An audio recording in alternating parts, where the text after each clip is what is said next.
Wala ako sa mood magpaliwanag at kung ano man ang paniniwala niya, ay wala na rin akong pakialam. Kaya pala, hindi ka na pumasok sa loob ng hospital, at ni hindi man lang tiningnan ang mga pasyente nyo, kasi ayaw mo sa mga doktor na katulad ko, mapangkot siyang tanong niya. Hindi ako nakasagot. Sumasakit ang ulo ko, at mas nakakaramdam ako ng matinding panglalamig. Sinalubong ko lang ang malamig niyang mga mata, at naputol lang yun nang tumunog ang cellphone niya.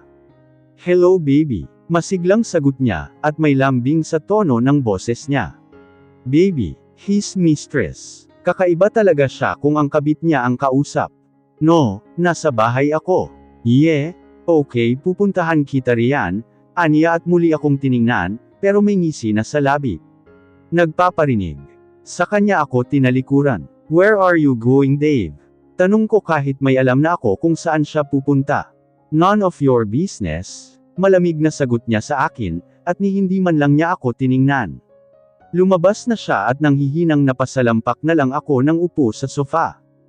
Ilang linggo lang kami bilang mag-asawa ay nakakapagod na. Para sumusuko na ako sa plano kung paibigan siya. Ngunit kailangan ko pa rin iyong ipagpatuloy. Nasimulan ko na, at aayaw na ako kaagad. Titigil lang ako kung sakaling malaman ko na wala na talaga. Na wala na talagang pag-asang mahalin ako ng asawa ko. Titigil lang ako kung sakaling pagod na akong lumaban. Hindi ko namalayan ay nakatulog na pala ako, ngunit napakislat ako nang may maramdaman akong malamig na ang dumampi sa noo ko, at may kumot na rin ako. Sino naman kaya ang naglagay nito sa akin? Si Dave kaya. Magsasaya na sana ako, nang pagmulat ko ng aking mga mata ay si Ate D ang nakita ko. Ate D, nanghihinang tawag ko kay Ate D. Natanya, gising ka na. Kamusta ang pakiramdam mo? She asked at may bahid na pag-aalala ang boses niya. Si Dian, malamang mag-aalala siya sa akin. Ano ba ang nangyari sa akin? Masama ang pakiramdam ko. Napahilot ako sa sentido ko, nang maramdaman kong kumirot ito. I'm fine Ate D, sagot ko at pinatapang ko talaga ang boses ko. I'm not that type of girl that she shows her weakness to others. I never showing my real me with someone I don't close. Pero siya nga si Ate D, at kilalang kilala na namin ang isa't isa, at ayos lang kung makita niyang weak ako sa harapan niya. Kagabi pa ako nandito at nag-text sa akin si Tita Hera na umuwi rin kayo kaagad, dahil masama raw ang pakiramdam mo. Hinabilin ka rin ni Tita sa akin, kaya pumunta ako kagabi, at naabutan nga kitang natutulog sa sofa. Nag-aalala ako, lalo pa na nilalamig ka at inaapoy ng lagnat. Nakapasok ako kaagad sa bahay niyo, dahil hindi naman ito nakalock, pagpapaliwanag ni Ate D. Bigla ko naman naisip si Dave. Nasaan kaya siya? Tumawag din pala sa akin ang asawa mo, na may seminar sila ng 4 days sa USA. Gusto mo bang ito muna ako, para may kasama ka? Ani Ate D. Tipid nang initian niya ako. I'm fine Ate D. Salamat pero hindi na kailangan. Alam kong busy ka, at sa office ko na muna ako mananatili habang wala pa si Dave, mahinahong saad ko. Nakakalungkot na hindi man lang nagpaalam sa akin si Dave. Alam kong sinabi na niya na walang pakialaman sa buhay ng isa't isa. Kung hindi pumunta si Ate D, at kung hindi tumawag si Dave sa kapatid niya, ay baka mamamatay ako sa pag-aalala sa kanya. 5 days later, uuwi na sana ako, dahil sinabi sa akin ni Ate D na ngayon ang araw na uuwi si Dave. Na-excite naman ako dahil miss ko na siya. Kahit na suplado at snob siya, ngunit nasasabik pa rin ako sa pagbabalik niya. Kaso kung minamalas ka nga naman, may emergency sa isang hotel branch ko sa Amerika. At kailangan ako roon kaya maaga ang flight ko. 1 linggo pa ang nakalipas, at masyado akong naging abala sa trabaho ko, pero naging maayos naman ang lahat. Umuwi ako sa bahay namin, pero mukhang wala naman dito si Dave. Nasaan kaya siya? Ang tagal na naming hindi nagkikita Dahil sa paghahanap ko ay ibang mukha ang sumalubong sa akin. Kumunot ang noo ko. Magandang hapon po. Ako po si Mela, ma'am. Pinadala po ako rito ni Ma'am Diana, kasambahay po ako ma'am, nakangiting pagpapakilala ng ginang. Magaan naman ang loob ko sa kanya. Magandang umaga rin ho sa inyo, Aling Mela, Natanya po, feel at home, Aling Mela, nakangiti ring sagot ko. Kilala ko po kayo. Tama nga si Ma'am Diana na mabait po kayo, Madam Natanya. At dahil wala naman dito si Dave, ay nagpasya akong lumabas na lang muna. Dumiretso ako sa mall at nasalubong ko roon si Hayes. Malayo pa man ay agad na akong nakita ni Hayes. Halata ring masaya siya nang makita ako. Mrs. Benson, long time no see Madam. Ang lawak ng ngiti niya kaya nahawa rin ako. Same to you Hayes. I consider Hayes as my friend now. Wala namang mawawala kung makipagkaibigan ako kay Hayes, at maging close ako rito. Ngunit hindi ko naman inaasahan ang pagyakap niya sa akin, na ginantihan ko rin naman. Natutuwa ako sa kanya. Kamusta naman Mrs. Benson? Tanong niya sa akin nang bumitaw na siya ng yakap sa akin. Heto, humihinga pa at buhay na buhay, ikaw. Natawa pa siya sa sinabi ko. Oh, that's good to hear that Madam. At buhay rin ako. Kamusta na rin ang pagiging misis ni Dave? Loko-lokong tanong niya, at hindi ko napigilan ang mapatawa dahil sa sinabi niya. Joker. I'm going with the flow Hayes. Hindi pa kami nagkikita ng asawa ko, since nag-seminar sila sa US. It's a week na rin. Oh, 4 days lang naman ang seminar namin, at umuwi rin naman kami kaagad, aniya at tila may iniisip pa siya. Bakit hindi ba umuwi ang asawa mo sa bahay niyo? Kanina, masaya at nakangiti ang Hayes na kausap ko kanina. Pero ngayon, walang emosyon at mapanganib na Hayes na ang kaharap ko. Bipolar ata ang isang to. Umuwi siguro, sagot ko and I shrugged my shoulder. Lumukot naman ang makapal niyang kilay. But week ago, I've got an email that we have an emergency sa hotel branch ko sa Amerika. Kaya lumuwas din ako kaagad. Actually, kadarating ko lang ngayon. Umuwi ako pero wala naman si Dave sa bahay namin. At sa sinabi ko ay bigla kong na-realize na may trabaho pala si Dave sa hospital. Bumalik na naman ang reaksyon niya sa dati. Come with me Madam. Hindi na ako nakapagprotesta pa, at hinela na niya ako. Dinala ako ni Hayes sa isang sikat na restaurant. Akala ko ay kaming dalawa lang ni Hayes pero hindi. Kasama niya ang co-doctors niya, at syempre nandoon si Dave. Nang makita ako ni Dave ay umiba ang aura niya. Ang lamig-lamig. May pakiramdam ako na ayaw niya akong makita. Hayes, this is our party, but why did you bring her with you? Malamig na tanong niya kay Hayes, and what he have said ay nakaramdam ako ng kahihiyan. Hindi ako welcome. They are 10 doctors including Dave. Dalawa lang ang lalaking kasama nila. Aminado akong magaganda ang mga babae, at gwapo rin ang mga lalaking co-doctors nila. Mukhang mabait at friendly naman ang mga boys, mukhang moldito naman ang mga girls. Oh yes buddy. I know right. Pero hindi naman naiiba ang asawa mo. Guys, this is not Anya Belmonte Benson, Dave's wife, isn't she pretty? Pagpapakilala sa akin ni Hayes, at baliwala sa kanya ang pagsusuplado ni Dave. Isa-isang nagpakilala sa akin ang dalawang lalaki, at ang tatlong babae and the rest ay hindi na. Maldita sila. Nakaupo na kami at out of place na talaga ako. Nakasuot pa sila ng doctor's robe. Actually Hayes, she doesn't want you to be with her. Sa akin ay ayos pa, kasi asawa niya ako, makahulugang sambit naman ni Dave. At na pako ang lahat ng atensyon namin sa kanya. What are you talking about Dave? Nagtatakang tanong ni Hayes. She hates doctor. Automatikong napatingin naman silang lahat sa akin. Kumunat lang din ang noo ni Hayes. Ano ba ang gustong palabasin ni Dave? How come? Tanong sa akin ni Hayes, at tila nahihirapan pa siyang magtanong. How come na may pinapatayo ka ring hospital? Hayes, sambit ko sa pangalan niya, at tiningnan ko siya na tila may sinasabi rin ang mga mata ko, at nakuha naman niya iyon. She hates doctors, that's true Hayes. Siguro may rason lang ang asawa mo Dave, ani Hayes at seryosong-seryoso ang mukha niya. Whatever Hayes, baliwalang saad lang ni Dave. Tumayo ako ngunit inaya lang ako ni Hayes na umupo ulit. Umayaw ako kasi hindi naman ako welcome. Saka isa pa party nila itong lahat, and I'm not part of that. Nakakahiya kahit si Hayes ang nag-invite sa akin. Baka sabihin nila na makapal ang mukha ko. It's okay Hayes. Salamat sa imbitasyon. Sa kabilang table na lang ako, at dapat kayo lang ang magse-celebrate dahil party nyo ta. Enjoy, sabi ko at magsasalita pa sana si Hayes, ngunit nagmamadali na akong lumayo sa table nila, at lumapit ako sa ibang table na ilang dipo lang ang layo sa pwesto nila. You are so rude, Dave. Hayaan mo siya, Hayes. Kinuha ko ang atensyon ng waitress, at nag-order na ako ng pagkain para sa kanya. Minutes later ay tumabi sa akin si Hayes. Walang hiya talaga ang asawa mong yan, madam, bulong ni Hayes at halatang naiinis siya sa kaibigan niya, pero pinipigilan niya lang ang sarili niya. Hayes, dito na lang ako, madam. Base sa hitsura niya ay ayaw magpapigil. Kaya hinayaan ko na lamang siya.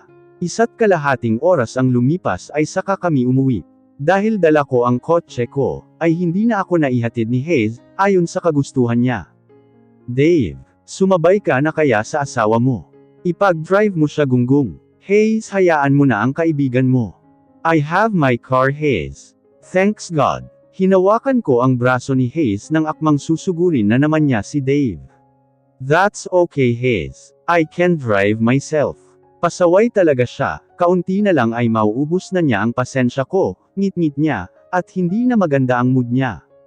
Chill, Hayes. Binuksan ni Hayes ang pintuan ng kotse ko, at nginitian pa niya ako. Take care, madam. I will. Sumakay na ako sa sasakyan ko, and I maneuver my car. Weeks had passed at ang araw-araw na routine naming mag-asawa, ay hindi normal katulad ng buhay ng mag-asawa. Kung sa umaga ay mauunang pumasok si Dave sa trabaho niya, at hindi ko rin alam kung nakakain ba siya ng agahan niya. Hindi kami nag-aabot sa umaga. At kung nag-aabot man, ay kaagad na siyang aalis kahit nakakain pa lang niya ng breakfast. Ganyan siya kung makikita niya ako. At late na rin siyang umuwi, at kung minsan naman ay madaling araw na. May mga pagkakataon din na hindi na siya umuwi. At kung day off naman niya, ay sa kwarto lang siyang nananatili. Bihira lang kaming nagkikita, at never ko siyang nakakasabay na kumain. Pero kahit ganoon pa man, hindi niya ako ini-snob kapag tinatanong ko siya like, Dave, have you eat your breakfast already? Yes, maigsing tanong niya at hindi na lang ako kumibo. Nakaupo lang siya sa sofa, at may tinitipa sa laptop niya. Day off niya ngayon at oras naman ang trabaho ko. Hindi ako nagdi-day off. Sayang ang oras eh. Maaga akong gumising kinaumagahan, dahil naisipan kong ipagluto si Dave ng breakfast niya. Ang kaso ay palpak ang pagluluto ko. Oo, inaamin kong wala akong alam sa gawain sa kusina. Natanya, hiha. Bakit ka nakaupo riyan? Nag-aalalang tanong sa akin ni Aling Mela, at nagmamadali siyang lumapit sa akin. Gulat na gulat ang reaksyon niya, dahil nakaupo lang ako sa sahig. Diyos ko po, may sugat ka, hiha, natatarantang sambit niya nang makita ang maliliit kong sugat sa daliri, at ang kanina na nabasag na baso. Ayos lang po ako, matapang na sambit ko. Hindi, may sugat ka at dapat nating magamot yan kaagad. Patingin nga, ay Diyos ko naman, ang dami mong sugat, naiiyak na sabi ni Aling Mela, at alalang-alala ang mukha niya. Napayuko ako at huminga ng malalim. Palpak po ang pagluluto ko, Aling Mela. Nagalit pa sa akin ang asawa ko, pagkukwento ko, at hinayaan ko na lang ang sarili kong maging mahina sa harapan ng mabait na kasambahay namin. Okay lang yan, hiha. Ang mahalaga ay nag-effort ka, at hindi ka nagkulang sa pagpapakita sa kanya ng kung gaano siya kahalaga sa iyo. Ang importante ay pinakita mong mahal mo siya. At nagawa mo na ang responsibilidad mo na bilang asawa niya, pag-aalo sa akin ni Aling Mela. Mahal ko na nga ba si Dave? Mahal ko na ba siya? Napahawak ako sa dibdib ko nang bumilis ang tibok ng puso ko.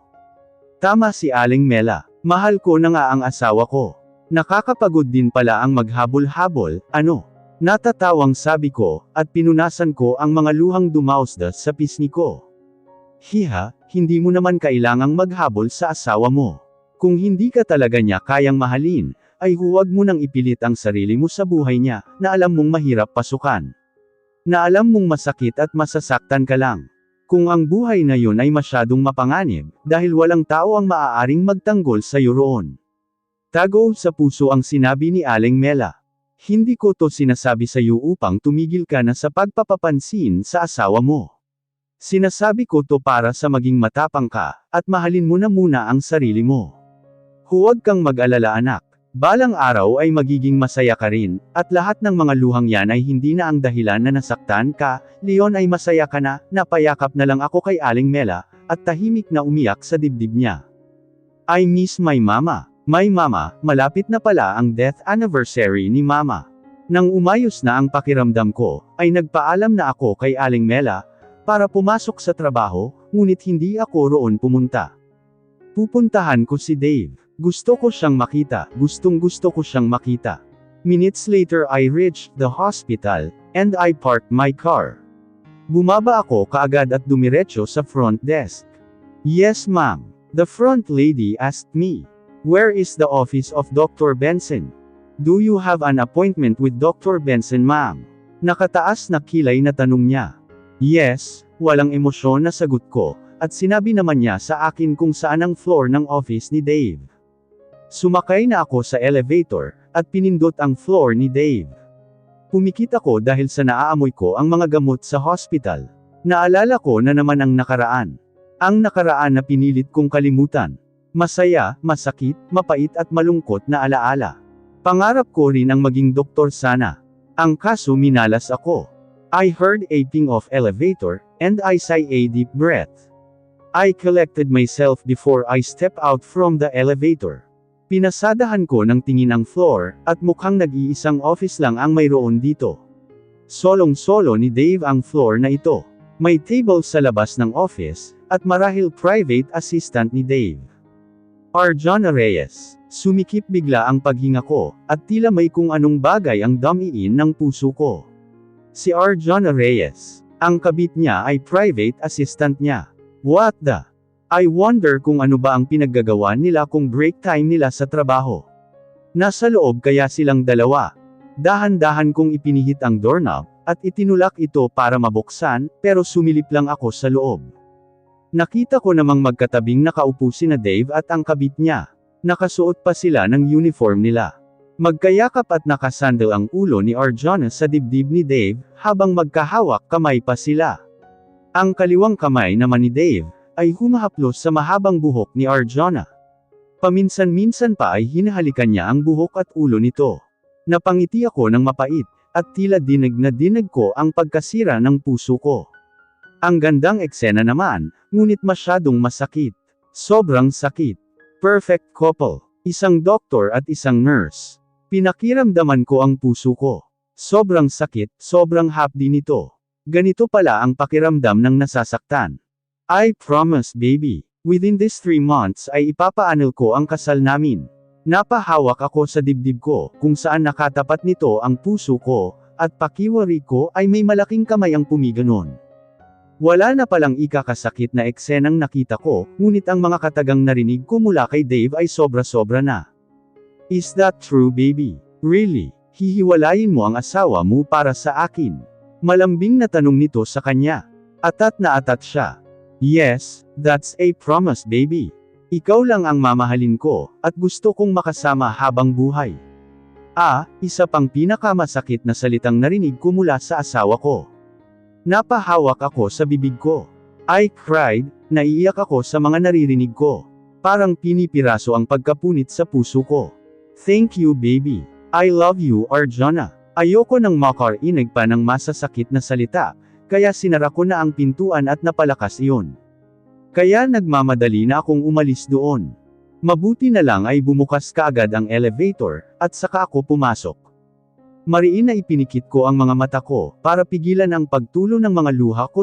And when I opened my eyes, a set of eyes meeting my gaze, Dave. His eyebrow formed into line and he stepped forward. Dinig na dinig ko ang malakas na pagkabog sa dibdib ko.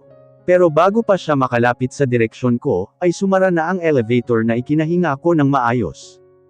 I guess, this is over. I'm fine. Calm down Natanya. Keep calm. You are fine with that. Pero kahit ilang beses ko nang sabihin na okay lang ako, at wala lang sa akin ang lahat na iyon, ay masakit pa rin. Nandoon pa rin ang sakit. Napapapikit ako sa tuwing naririnig ko pa ang mga sinabi niya. Mas lalo lang akong nasasaktan. It's alright self. Bumantong hininga ako. I picked my phone on my pocket. And I was about to dial the number of someone, nang madulas sa kamay ko ang phone ko. Great, just great.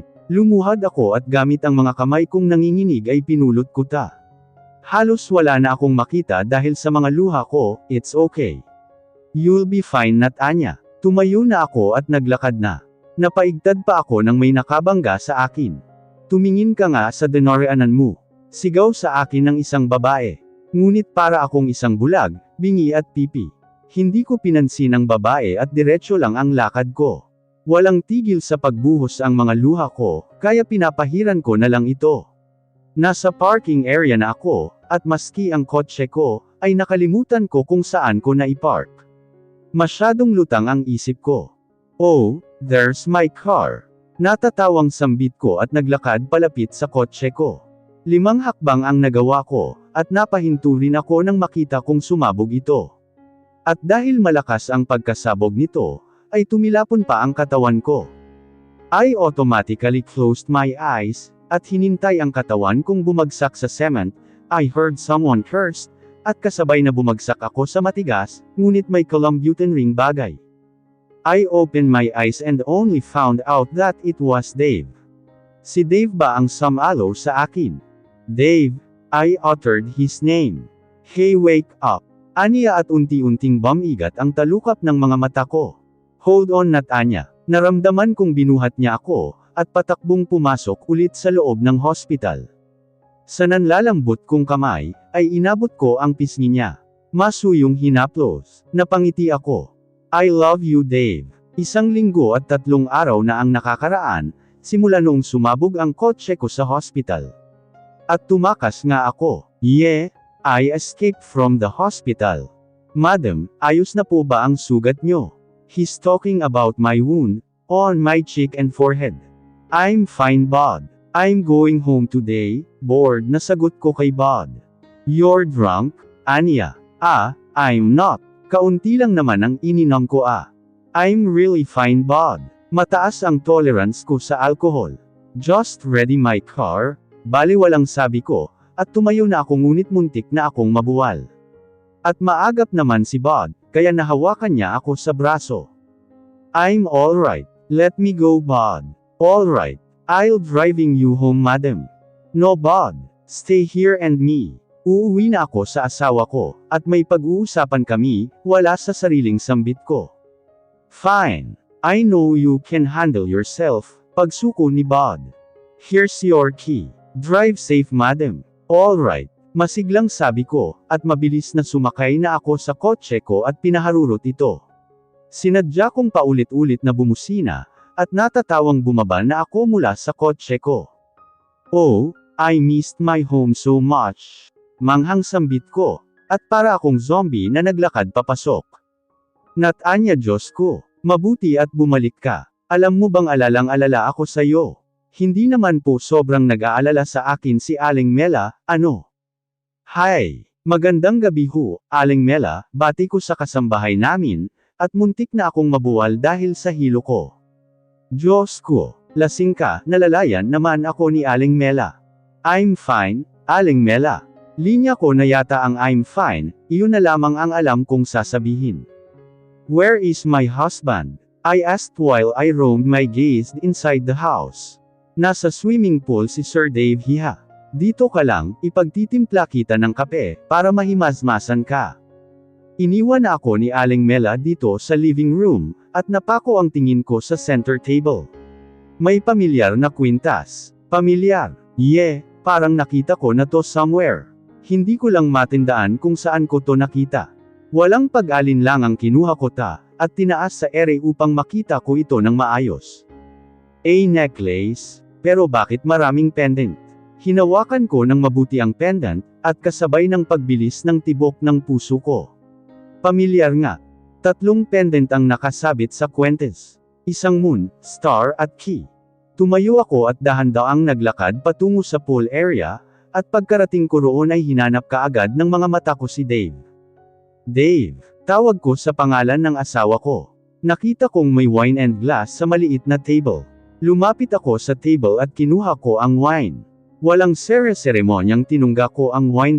So sweet, nakangiting sabi ko, at muling itutungga ito nang may biglang humablot. Hey! Naiinis na sigaw ko at nakita ko naman si Dave. Nakahubad baro siya at basang-basa. Mukhang naligo sa swimming pool ang asawa ko. Ang gwapo niyang tingnan at ang ganda rin ng katawan niya. Nice! Good evening my husband, nakangiting bati ko sa kanya, ngunit sa malamig na boses naman.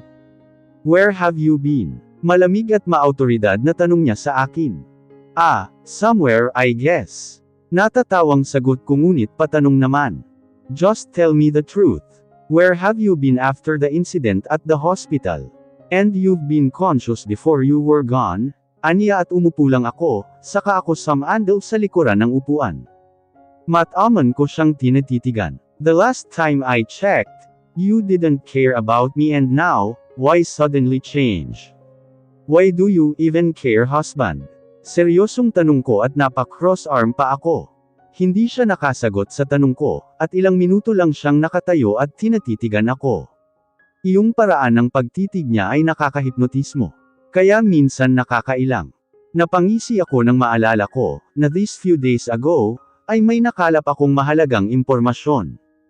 May tanong ako Dave. Pagsisimula ko at napahawak pa ako sa sentido ko, bago ko dinugtungan ang sasabihin ko, masarap bang maging kabit Dave? Nagsimulang kumunat ang noo niya, at rumahistro kaagad ang pagkalito sa gwapo niyang mukha, what are you talking about? Naguguluhang tanong niya sa akin, at dahilan ng pagkalawak pa ng ngisi ko. It seems he didn't know about what I have said a while ago. Oh, my bad husband, sambit ko at napatikip pa ako sa labi ko. Let me tell you the story I've got.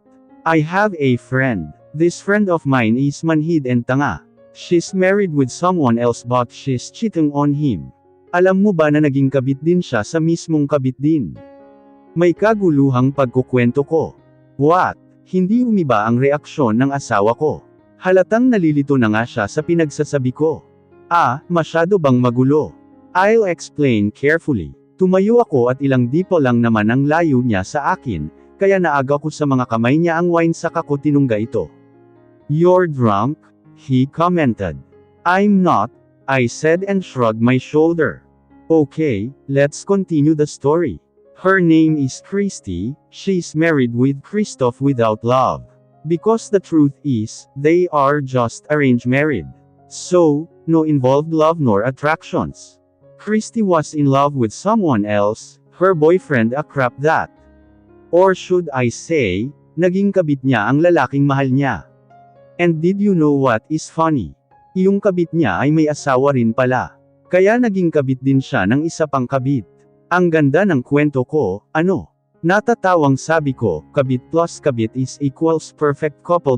And funny at the same time. You're drunk. Kaya kung ano-ano na ang pinagsasabi mo, bulyo niya sa akin.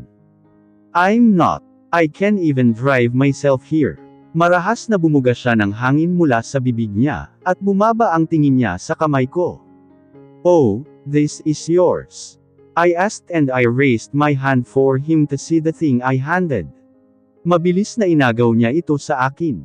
Easy husband, hindi ko yan kakainin. I chuckled. Amusement written all over my face. He's so cute. Pambabae yan diba? Bakit ang daming pendant? Nagtatakang tanong ko. None of your business, masungit na sagot niya at napaismid pa ako. Whatever, I said as I rolled my eyes on him. Then, where's your answer? Saan ka nagpunta? Hindi ko siya sinagot, bagkus ay naninimbang na tiningnan ko lang siya. You want to file a divorce husband? Or you want a child? I seriously asked him. I grinned. Hindi ibibigay ng daddy mo ang hospital, kung wala ka pang firstborn baby, me I right? How did you know that? Supladong tanong niya, at may bahid na pagkainis. Simple. I have sources. I answered. You want to back out? I have connections para mapawalang bisa ang kasal natin. How's that husband? I'm giving a chance, you know. No, you won't do that. Hindi pa tayo maghihiwalay. Natawa ako sa sinabi niya. Right now, I'm giving you a chance. Grab it husband. No and no. You'll stay with me. Pangatawanan mo. Okay, your wish is my command. Sabi ko na lang and I left there. Bahala siya. Magbago pa ang isip ko. Makikita niya. Kinaumagahan ay naabutan kong kumakain ng agahan ang asawa ko. Maaga ba akong nagising? O dahil hindi naman ako nakatulog kagabi? At ngayon nga ay masakit ang ulo ko. Hangover. Oh hiha, halika't samahan mong mag-agahan ang asawa mo, antag sa akin ni Aling Mela, at napatingin sa akin si Dave. Malamig, walang emosyon. Wala nang bago sa reaksyon ng asawa ko. Kaya ano pa ba ang maaasahan ko sa kanya? Magpakabait sa akin. Na, baka umulan ng yelo. Napatingin naman ako sa pagkain na nakahain sa mesa. Salamat na lang po. I have an important meeting today, sabi ko at lumabas na mula sa kusina. Ito sana ang unang beses na makakasabay ko sa breakfast si Dave. Pero wala akong ganang kumain na kasama siya, napahinto ako saglit at huminga ng malalim. Binuksan ko na ang pintuan ng kotse ko at sumakay na rin. I was about to start the engine, nang bumukas naman ang pintuan mula sa shotgun seat. Kunot noong nilingon ko si Dave, na ngayon ay nakasuot na ng doctor's robe. Hindi ko naman mapigilan ang sarili kong mapahanga sa kanya. Ang gwapo niya sa uniform niya and I envy. Kung hindi lang nangyari sa akin ang trahedyang iyon, ay baka suot-suot ko rin ang damit ni Dave ngayon. What are you doing here? This is my car. Driving me at work, diretsang sagot niya, at napabuntong hininga pa ako. Ginawa pa akong driver niya. I'm not your driver but fine.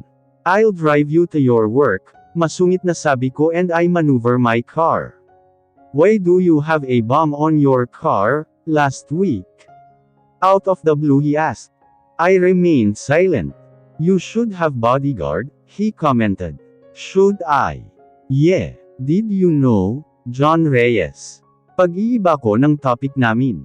Ayokong pag-usapan ang tungkol sa nangyari sa akin. Wala na siyang pakialam doon. Hindi siya agad nakasagot sa akin. Kaya lumipas pa ang 5 minuto. He is the father of Arjona, sagot naman niya, at napalingon ako sa kanya saglit, saka ako tumingin uli sa kalsada. I thought they are married, nakangising sambit ko. What do you mean? Nothing. Just piece of advice, husband. Don't give your fully trust to your closest friends. Kung sino pa ang taong malapit sa iyo, ay siya pa ang taong magta-trader sa iyo. Siya pa ang taong sasaksak sa likuran mo, makahulugang wika ko. What? I didn't answer him at pinaharurot ko na lang ng mabilis ang sasakyan ko. We're here, sambit ko at bumaba na siya. Bumaba na rin ako at tiningnan siya. Baby, biglang sigaw ng isang babae. Oh, his mistress. Himalang hindi pinansin ni Dave ang kabit niya, dahil nakatitig lang siya sa akin. Aba, himala talaga. Baby, guess what? Nandito na si Zafrail. Masiglang sigaw ng babae, at doon na niya nakuha ang atensyon ng kabit niya. Hey, Dr. Benson, sigaw na naman ng isang pamilyar na boses ng lalaki. Zafrail Concepcion. Nanigas ako bigla sa kinatatayuan ko, nang marinig kong sinabi ni Dave ang full name ng lalaki. Tila nag-slow motion pa nang mapatingin ako sa lalaking iyon. And it was confirmed. Zafi, is that really you? Long time no see bro. He's still the Zafi I know. Guwapo pa rin siya, at maganda rin ang curve ng katawan niya. Nag-matured na nga lang ang mukha niya. Yeah, ani Dave, kayo rin pala ni Arjona ang nagkatuluyan. Masiglang komento nito. Naramdaman kong napatingin si Dave sa akin, at maya-maya lang ay narinig ko naman ang pangalan ko mula sa lalaki. Wait, not Anya. Not Anya Belmonte. My gaze shifted to him. There is no emotions on his face. The one and only, I coldly answered. And his emotions changed to be shocked. Zafrail Concepcion, bigkas ko sa pangalan niya. It was nice to see you again. Aniya at tipid na ngumiti sa akin, ngunit hindi ko siya ginantihan ng ngiti. Nanatiling emotionless lang ang mukha ko. Did you know each other? Dave asked. Yes, not Anya is my best friend. Zafrail replied at napataas ang kilay ko. Best friend eh. Ex-best friend, I corrected him and his smile was disappeared. I have to go husband, I said at mula sa gilid ng mga mata ko, ay nakita ko pa na parang natulos siya sa kinatatayuan niya. Shocked. By the way Concepcion, isn't nice to see you again. Kaagad na ako sumakay sa kotse ko, at hindi ko na nakita pa ang naging reaksyon niya sa sinabi ko. Right, he is here. Kailan pa siya dumating? Bakit pa siya bumalik dito? Zafrael Concepcion isn't just my ex-best friend, but my ex-fiancé too.